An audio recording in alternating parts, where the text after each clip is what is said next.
বিশ্বনবী মক্কায় বসে বসে তাহাজ্জুদের সালাত পড়ে আল্লাহর কাছে দোয়া করলেন, আল্লাহুম্মা আইজ্জাল ইসলাম বিআহাব্বির রাজুলাইনি ইলাইক।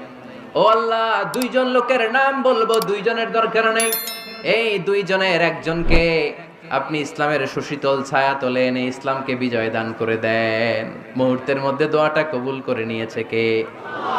বিশ্বনবী বললেন, আল্লাহ, দুইজনের নাম বলবো আজকের দোয়ায়। বিআবি জাহাল ইবনে হিশাম, হয়তো হিশামের বেটা আবু জাহেলকে আপনি ইসলামের ভিতরে নিয়ে আসেন, কিংবা ওমর ইবনুল খাত্তাব, খাত্তাবের বেটা ওমরকে আপনি ইসলামের ছায়া তলে নিয়ে আসেন। ওমরে ফারুকের জন্য দোয়াটা কবুল করে নিয়েছে কে? মক্কার যে অবস্থা, আল্লাহর হাবিব সাল্লাল্লাহু আলাইহি ওয়াসাল্লাম বুঝলেন মক্কার এই দুইজনের একজন যদি আমার সাথে না থাকে তাহলে মক্কায় দাওয়াতি কাজ চালিয়ে যাওয়া যাবে। আল্লাহরে বললেন, আল্লাহ, বেশি চাই না, এই দুইজনের একজন, হয় আবু জাহেল নয় ওমর।